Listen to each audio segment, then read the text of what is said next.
दुनिया के बेहद अमीर व्यक्ति वॉरेन बफेट का नाम तो आपने सुना ही होगा। वे शेयर्स में इन्वेस्ट करके ही इतने अमीर बने हैं, लेकिन इस सब के पीछे हाथ था बेंजामिन ग्राहम की लिखी किताब द इंटेलिजेंट इन्वेस्टर का, जो वॉरेन बफेट ने अच्छी से पढ़ी थी। आज हम यहाँ उसी किताब की समरी दे रहे हैं, ताकि आपको भी इन्वेस्टमेंट का ज्ञान मिले। तो आइए अब हर चैप्टर की समरी पढ़ते हैं। Chapter 1, the history of the stock market. Stocks में इन्वेस्ट करने से पहले आपको मार्केट की हिस्ट्री का पता होना चाहिए। यह भी पता होना चाहिए कि किस शेयर ने पास्ट में कैसा परफॉर्म किया था। इससे आपको उस शेयर की चाल समझ आएगी और आप उसमें धोखा नहीं खाएंगे। जैसे आपको पता होगा कि 2008 में मार्केट क्रैश कर गया था, लेकिन न लोगों ने उस समय इन्वेस्ट किया था, वे करोड़पति बन गए थे क्योंकि उन्होंने शेयर्स बहुत कम दामों पर खरीदे थे। ऐसे ही 2019 में कोरोना की वजह से मार्केट क्रैश कर गया था। वह समय भी इन्वेस्ट करने के लिए अच्छा था। कुछ लोगों को नुकसान भी हुआ था, लेकिन अगर वे एवरेज कर लेते, यानी उन्हीं शेयर्स को कम दामों पर खरीद लेते, तो उनका नुकसान फायदे में बदल जाता। तो इस तरह मार्केट हिस्ट्री हमें बताती है कि मार्केट कभी न कभी बुरी तरह से क्रैश करता है। उस समय हमें फायदा उठाना चाहिए, न कि पैनिक करना चाहिए। ऐसे ही किसी कंपनी की हिस्ट्री भी आपको फायदा पहुंचा सकती है। जैसे रिलायंस की हिस्ट्री सबको पता है, कैसे टेक्सटाइल से शुरू होकर वे रिटेल, पेट्रोलियम, टेलीकॉम तक आए और उनके इन्वेस्टर्स को बहुत ज्यादा फायदा हुआ। इसलिए हिस्टोरिकल इवेंट्स पर नजर रखें। Chapter 2, beware of inflation. समय के साथ आपकी दौलत की वैल्यू कम हो जाती है। जैसे 2000 में मिलने वाले 10,000 और आज के 40,000 बराबर हैं। मतलब आज आपके 10,000 उस टाइम के मुकाबले 2,500 की वैल्यू पर आ गए हैं। ऐसा इन्फ्लेशन यानी महंगाई दर के बढ़ने के कारण होता है। अगर आपकी सैलरी 2% बढ़ जाए तो आप खुश हो जाते हैं, लेकिन अगर इन्फ्लेशन भी 4% बढ़ जाए तो वास्तव में आपको 2% का नुकसान ही होगा। इसलिए अगर आप पैसा घर पर या बैंक में रखते हैं तो वह समय के साथ ग्रो नहीं करेगा, लेकिन अगर उसे इन्वेस्ट करेंगे तो वह कई गुना बढ़ेगा। जैसे अगर आपने 10 साल पहले 1 लाख का जमीन का प्लाट लिया होगा, तो 10 साल बाद वह 10 लाख का हो सकता है, लेकिन वही 1 लाख घर पर रखोगे तो वह लाख ही रहेगा। बैंक में भी थोड़ा सा ही ब्याज मिलेगा। Chapter 3, stocks overcome inflation. Partially inflation को सबसे ज्यादा बीट शेयर्स करते हैं और कई गुना रिटर्न देते हैं, लेकिन इन्वेस्ट करने से पहले शेयर मार्केट के बारे में उचित ज्ञान हासिल करना चाहिए। थोड़ी इन्फ्लेशन बढ़ना फायदेमंद होता है, क्योंकि इससे कंपनीज भी अपने रेट बढ़ाती हैं और शेयर का प्राइस ऊपर चला जाता है। लेकिन बहुत ज्यादा इन्फ्लेशन नुकसानदायक है, क्योंकि इससे महंगाई भी बढ़ जाती है और कंज्यूमर सामान नहीं खरीदते। इससे कंपनी का घाटा होता है और शेयर का प्राइस नीचे चला जाता है। इसलिए शेयर में तब इन्वेस्ट करना चाहिए जब इन्फ्लेशन रेट मिड रेंज में हो, न बहुत ज्यादा हो न बहुत कम। Chapter 4, REITs can overcome inflation. REITs का मतलब है रियल एस्टेट इन्वेस्टमेंट ट्रस्ट्स। ये ऐसी कंपनीज हैं जो प्रॉपर्टी और बिल्डिंग्स आदि रेंट पर देती हैं। ये इन्फ्लेशन को पूरी तरह बीट करती हैं। इन्फ्लेशन का इन पर ज्यादा असर नहीं पड़ता और इन्वेस्टर्स को भी घाटा नहीं होता। जैसे अगर आपने प्लॉट लिया है तो उसकी कीमत बढ़ेगी ही, अचानक से नहीं गिरेगी। दूसरी ओर शेयर्स एकदम से गिर जाते हैं और कुछ लोग तो सड़क पर भी आ जाते हैं।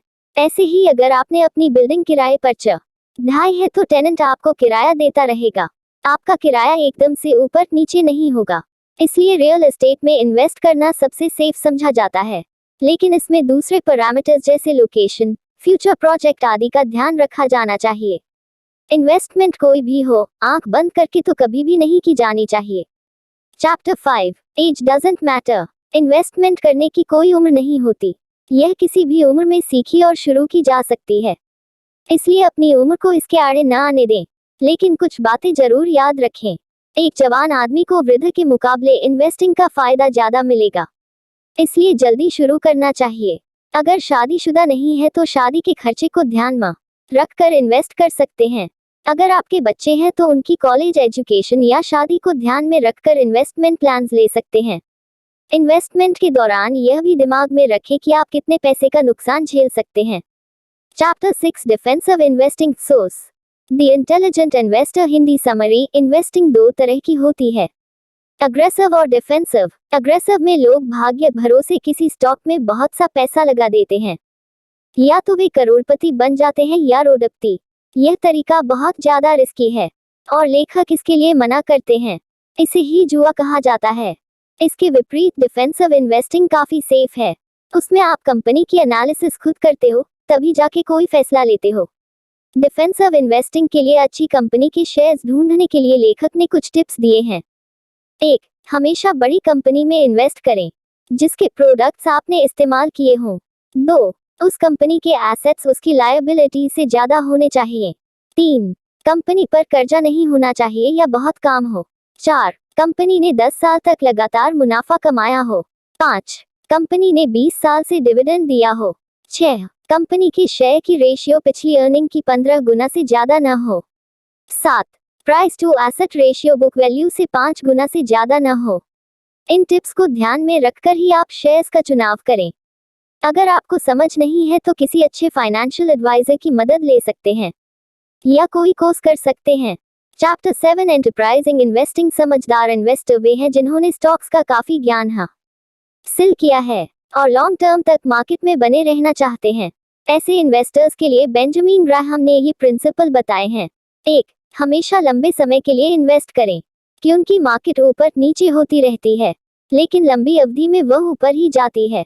2. पता करें कि आपकी मानसिकता कैसी है। क्या आप शेयर के गिरने से बहुत डर जाते हो? अगर ऐसा है तो शेयर्स के बदले इंडेक्स फंड में पैसे लगाएं। ये एक तरह के म्यूचुअल फंड होते हैं जो आपके पैसे को सिर्फ टॉप की कंपनीज में लगाते हैं। 3. उस कंपनी में कभी इन्वेस्ट न करें जो पिछले कई सालों से घाटे में चल रही हो। 4. पेनी स्टॉक्स में पैसा न लगाएं, बहुत बार वे डूब जाते हैं। 5. कंपनी की मैनेजमेंट के बारे में पता लगाएं। अच्छी मैनेजमेंट कंपनी को बहुत आगे ले जाती है और आपको प्रॉफिट होता है। 6. हमेशा खबरें पढ़ें लेकिन फेक और पेड न्यूज से सावधान रहें। 7. एक्सपर्ट्स पर भी आंख बंद करके भरोसा न करें। आपका पैसा है इसलिए आप डिसीजन लें। Chapter 8 how to invest in stocks. Benjamin Graham ने स्टॉक्स में इन्वेस्टमेंट के और भी कई सारे टिप्स दिए हैं जिनमें प्रमुख इस प्रकार हैं। 1. कभी भी डे ट्रेडिंग न करें, यह बहुत रिस्की है और जुए की तरह है। 2. सब आईपीओ में इन्वेस्ट न करें, वे बहुत हाई प्राइस पर मिलते हैं, कुछ ही आईपीओ आपको लाभ देते हैं। 3. बहुत बड़ी कंपनी धीरे धीरे ग्रो करती है इसलिए ऐसी कंपनी में कभी पैसे न लगाएं जिसकी पे रेशियो 25 से ज्यादा है। 4. गिरते हुए मार्केट में अच्छे शेयर्स खरीदें। 5. कभी भी गिरते चाकू को न पकड़ें, मतलब जो कंपनी डूब रही है उसमें पैसे न लगाएं, बेशक उसका शेयर कितना भी सस्ता मिल रहा हो, हाथ कट जाएंगे। 6. अगर कोई बड़ी कंपनी एक नई कंपनी लगाती है तो उसके शेयर्स जल्दी खरीद लें।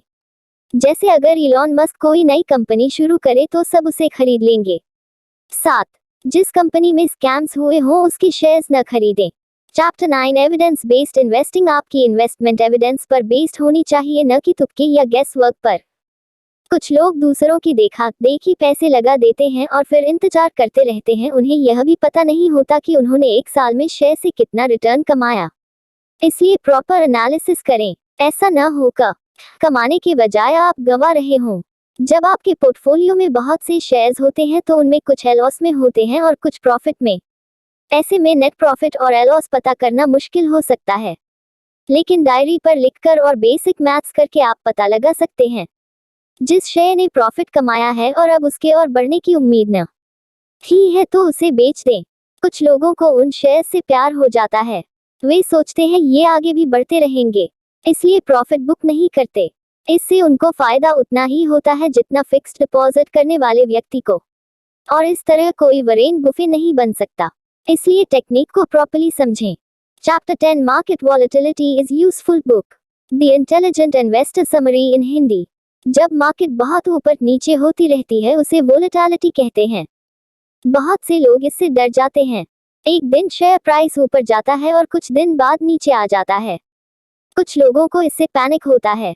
जब शेयर प्राइस गिरता है तो वे उसे डर के मारे बेचने लगते हैं, इससे उन्हें काफी नुकसान होता है। इसलिए कभी भी पैनिक में शेयर न बेचें। जब शेयर प्राइस नीचे हो तो उसे खरीदें और जब ऊपर चला जाए तो ही बेचें। इस तरह से आप वॉलेटाइल मार्केट में भी पैसा बना लेते हो। Chapter 11b ware of financial advisers. सबसे पहले तो फाइनेंशियल एडवाइजर पर डिपेंड नहीं होना चाहिए, वे बहुत ज्यादा ब्रोकरेज या फीस लेते हैं।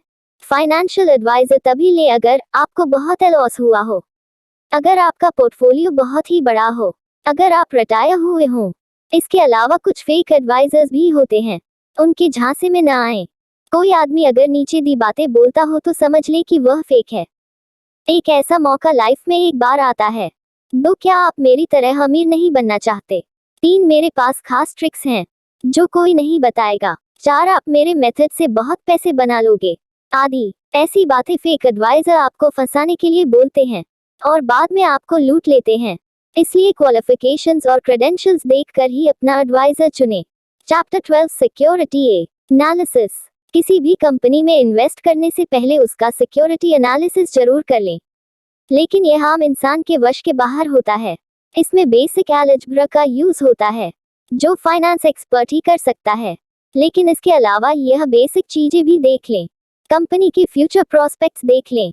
कंपनी की मैनेजमेंट में कौन कौन है, उनका एक्सपीरियंस क्या है, कंपनी का फाइनेंस का स्ट्रक्चर क्या है, डिविडेंड रिकॉर्ड कैसा है, डिविडेंड रेट कितना है। Chapter 13 the margin of safety the intelligent investor. Hindi summary. जब भी किसी कंपनी का शेयर खरीदे तो मार्जिन का ध्यान रखें।